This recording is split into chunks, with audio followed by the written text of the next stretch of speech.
الحمد لله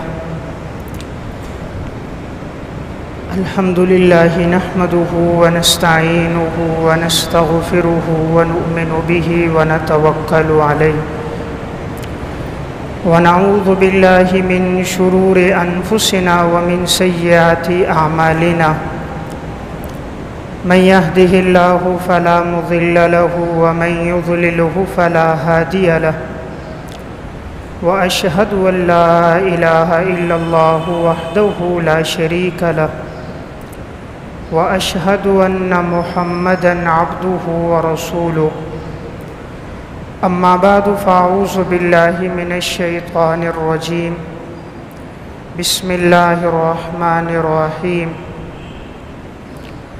وَلَنَبْلُوَنَّكُمْ بِشَيْءٍ مِّنَ الْخَوْفِ وَالْجُوعِ وَنَقْصٍ مِّنَ الْأَمْوَالِ وَالْأَنفُسِ وَالثَّمَرَاتِ وَبَشِّرِ الصَّابِرِينَ وقال الله تعالى في مقام آخر فالذين هاجروا وأخرجوا في ديارهم وأوذوا في سبيل الله وقاتلوا وقتلوا لأكفرن عنهم سيئاتهم ولأدخلنهم جنات تجري من تحتها الأنهار وقال الله تعالى في مقام آخر وَلَقَدْ فَتَنَّا الَّذِينَ مِنْ قَبْلِهِمْ فَلَيَعْلَمَنَّ اللَّهُ الَّذِينَ صَدَقُوا وَلَيَعْلَمَنَّ الْكَاذِبِينَ وقال النبي صلى الله عليه وسلم لقد أوذيت في الله وما يؤذى أحد ولقد أخفت في الله وما يخاف أحد رواہ ابن ماجہ صدق اللہ العظیم۔ میرے انتہائی واجب الاحترام قابل صد احترام بھائیوں، دوستوں اور بزرگوں، میں نے آپ کے سامنے چند آیات اور نبی اکرم صلی اللہ علیہ وسلم کا ایک ارشاد مبارک پڑھا ہے۔ قرآن کریم کی جو پہلی آیت میں نے آپ کے سامنے تلاوت کی، اس میں اللہ رب العزت ارشاد فرماتے ہیں وَلَنَبْلُوَنَّكُمْ بِشَيْءٍ مِّنَ الْخَوْفِ وَالْجُوعِ وَنَقْصٍ مِّنَ الْأَمْوَالِ وَالْأَنفُسِ وَالثَّمَرَاتِ، اور ہم ضرور ضرور آزمائیں گے تمہیں خوف کے ساتھ، بھوک کے ساتھ، پھلوں اور پیداوار میں کمی کے ساتھ اور نفوس کے ساتھ۔ وَبَشِّرِ الصَّابِرِينَ، اور آپ خوشخبری دیجئے صبر کرنے والوں کو۔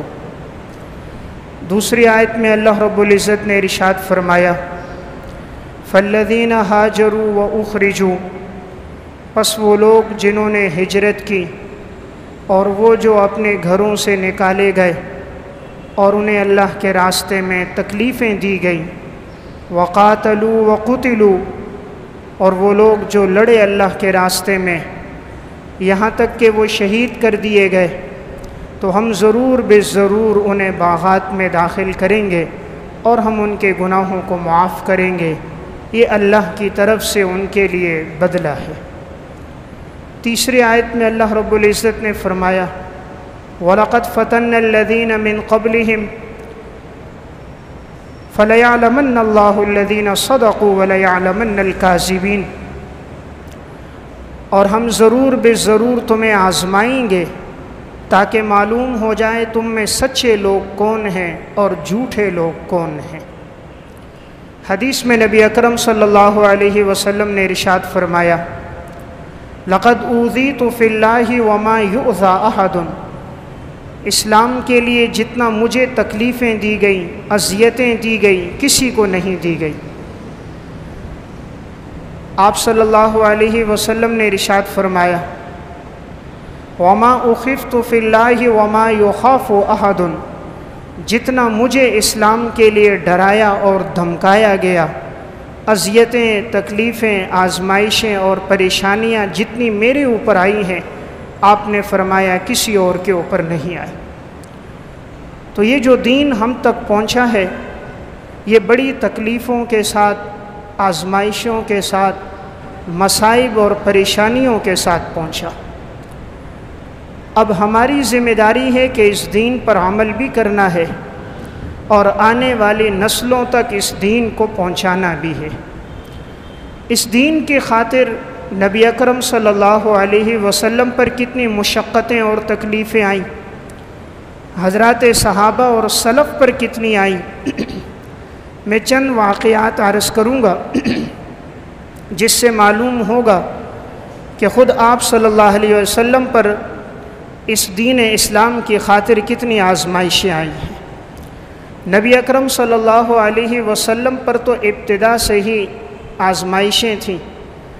آپ ابھی دنیا میں آئے نہیں تھے کہ آپ کے والد کا سایہ اڑ گیا تھا۔ 6 سال کی عمر کو پہنچے تھے تو والدہ دنیا سے پردہ فرما گئیں۔ 8 سال کی عمر کو پہنچتے ہیں تو دادا عبد المطلب کا انتقال ہو جاتا ہے۔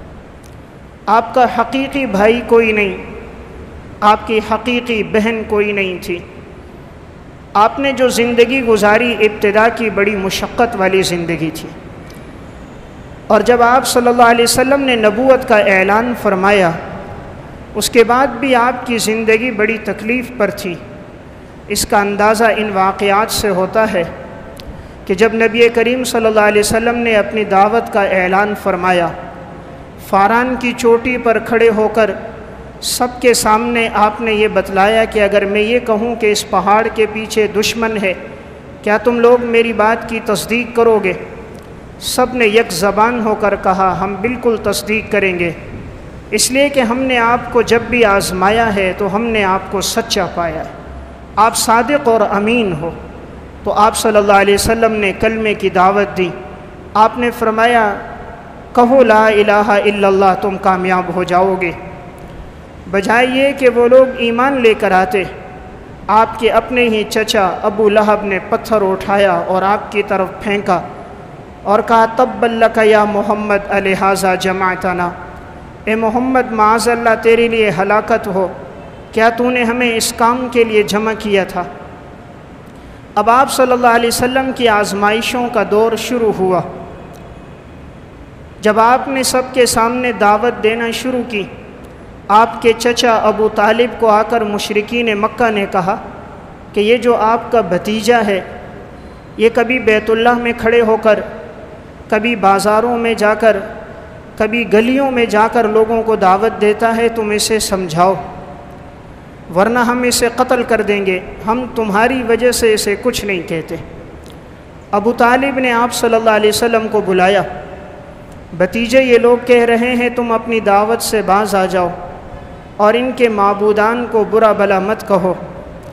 آپ صلی اللہ علیہ وسلم نے اپنے چچا کو مخاطب کر کے فرمایا چچا جان، اگر یہ لوگ میرے ایک ہاتھ میں سورج لا کے رکھ دیں، ایک ہاتھ میں چاند لا کر رکھ دیں اور پھر کہیں محمد تو اس دعوت سے باز آ جا، اللہ کی قسم تب بھی باز نہیں آؤں گا۔ یہ حضور کی عقائد پر استقامت تھی۔ آنے والوں کو آپ نے سبق دے دیا تھا، عقیدے کے معاملے میں، دین کی دعوت کے معاملے میں کوئی لچک نہیں ہوگی، دین کی دعوت ہر ایک کو پہنچانی ہوگی، ہر قسم کے حالات میں پہنچانی ہوگی۔ آپ صلی اللہ علیہ وسلم ہی کا دور ہے، 3 سال تک آپ کو شیب ابی طالب میں محصور کر دیا گیا، تمام لوگوں سے آپ کا تعلق ختم کر دیا گیا۔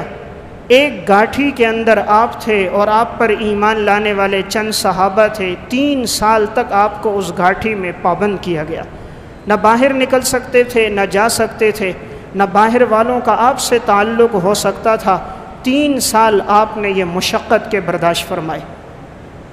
حضور پر کتنی تکلیفیں آئیں۔ ایک موقع پر آپ صلی اللہ علیہ وسلم نے دعوت دی، بجائے مشرکین دعوت کو مانتے ایمان لاتے، ان بدبختوں نے آگے سے آپ پر ہاتھ اٹھایا اور آپ کو برا بلا کہا، آپ کے مارنے کے دھرپے ہوئے۔ حضرت ابو بکر صدیق رضی اللہ تعالیٰ عنہ کو پتہ چلا، دوڑتے ہوئے آئے، آپ صلی اللہ علیہ وسلم کو ان سے بچایا اور کہا اتقتلون رجلا ان یقول ربی اللہ، کیا تم لوگ اس آدمی کو قتل کر رہے ہو جو یہ کہتا ہے کہ اللہ میرا رب ہے؟ کیا اس جرم کی وجہ سے تم اسے مار رہے ہو؟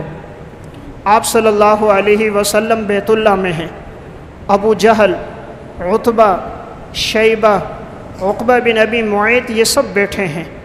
ابو جہل بدبخت کہتا ہے حضور سجدے میں تھے، نماز پڑھ رہے تھے، تو کہنے لگا کون ہے کہ فلاں نے آج ایک اونٹ ذبح کیا ہے، اس کی اوجڑی پڑی ہے، جاؤ وہ اوجڑی اٹھا کر لاؤ اور اس محمد کے اوپر رکھو۔ تو بدبخت عقبہ بن ابی معیط اٹھا اور جا کر اونٹ کی گندی اوجڑی اٹھا کے لایا۔ آپ صلی اللہ علیہ وسلم سجدے میں تھے، سجدے کی حالت میں آپ کی کمر کے اوپر لا کر اس نے وہ اوجڑی رکھ دی۔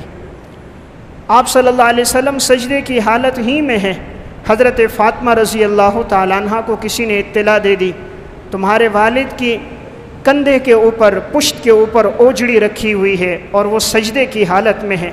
حضرت فاطمہ رضی اللہ تعالیٰ عنہ دوڑتی ہوئی آئیں، حرم میں پہنچیں اور آپ صلی اللہ علیہ وسلم کے اوپر سے اس اوجڑی کو ہٹایا، تب آپ صلی اللہ علیہ وسلم نے سجدے سے سر اٹھایا۔ یہ دین ہم تک اس طرح پہنچا ہے، ہمارے کندھوں پر شاید کسی نے اوجڑیاں نہیں رکھی ہوں گی، ہمارے اوپر کسی نے پتھر نہیں اٹھائے ہوں گے، ہمارے راستوں میں کسی نے کانٹے نہیں بچھائے ہوں گے، ہمیں پتھروں سے کسی نے لہو لہان نہیں کیا گیا ہوگا، لیکن آپ صلی اللہ علیہ وسلم پر اتنی آزمائشیں آئیں۔ آپ حرم میں نماز پڑھ رہے ہیں، یہی عقبہ بن ابی معیط بدبخت، اس کے ہاتھ میں چادر تھی، حضور ابھی قیام کی حالت میں تھے، اس نے چادر آپ کے گلے میں ڈالی اور یوں زور سے جو کھینچا، آپ صلی اللہ علیہ وسلم گھٹنوں کے بل نیچے گر گئے، لیکن آپ نے زبان سے کچھ نہ کہا۔ آپ صلی اللہ علیہ وسلم کی یہ آزمائشیں دین کی خاطر تھی۔ ابو جہل جیسا بدبخت ایک دفعہ کہنے لگا کہ یہ محمد رسول اللہ یہ جب سجدے میں جائے گا تو میں نے نظر مانی ہے میں اس کی گردن کے اوپر پاؤں رکھوں گا۔ آپ صلی اللہ علیہ وسلم سجدے کی حالت میں گئے، یہ آگے بڑھا تھا اپنے اس کام کو پورا کرنے کے لیے، لیکن کہاں یہ کر سکتا تھا، درمیان میں رکاوٹ حائل ہو گئی، فرشتے درمیان میں آ گئی، کھائی آ گئی اور یہ آگے نہ بڑھ سکا۔ قرآن کریم سورہ علق میں اس کا تذکرہ بھی ہے کہ یہ وہ شخص کہ جو اللہ کے ایک بندے کو نماز سے روکنا چاہ رہا ہے، ایک وقت آئے گا اس نے جو دین کو جھٹلایا ہے، لَنَصْفَعًا بِالنَّاصِيَةِ نَاصِيَةٍ كَاذِبَةٍ خَاطِئَةٍ فَلْيَدْعُ نَادِيَهَا سَنَدْعُ الزَّبَانِيَّةَ، کہ ایک وقت آئے گا یہ جو پیشانی جھٹلانے والی ہے، ہم اسے پیشانی سے پکڑ کر گھسیٹیں گے، پھر ہم کہیں گے بلا اپنی جماعت کو، اپنے ماننے والوں کو، اپنی حمایت والوں کو، لیکن اس وقت کوئی بھی اس کی بات نہیں مانے گا۔ تو یہ آپ صلی اللہ علیہ وسلم کا دور ہے ابتدا کا، آپ پر اتنی آزمائشیں اور تکلیفیں آ رہی ہیں۔ ام المومنین حضرت عائشہ رضی اللہ تعالیٰ عنہ نے ایک موقع پر آپ صلی اللہ علیہ وسلم سے پوچھ لیا، یا رسول اللہ کبھی احد سے زیادہ بھی تکلیفیں آپ پر آئیں؟ کہ احد میں تو آپ پر آزمائشیں آئیں، خود کی 2 کڑیاں آپ کے رخسار میں لگیں، آپ کے چہرہ اقدس سے خون بہا، کیا احد سے زیادہ کبھی تکلیفیں بھی آپ پر آئی ہیں؟ تو آپ صلی اللہ علیہ وسلم نے فرمایا ہاں، میرے اوپر تکلیفیں تب آئی تھی جب میں طائف گیا تھا۔ آپ کے طائف کا سفر تھا، جب آپ نے دیکھا یہ مکہ کے لوگ ایمان نہیں لا رہے تو آپ صلی اللہ علیہ وسلم طائف پہنچے۔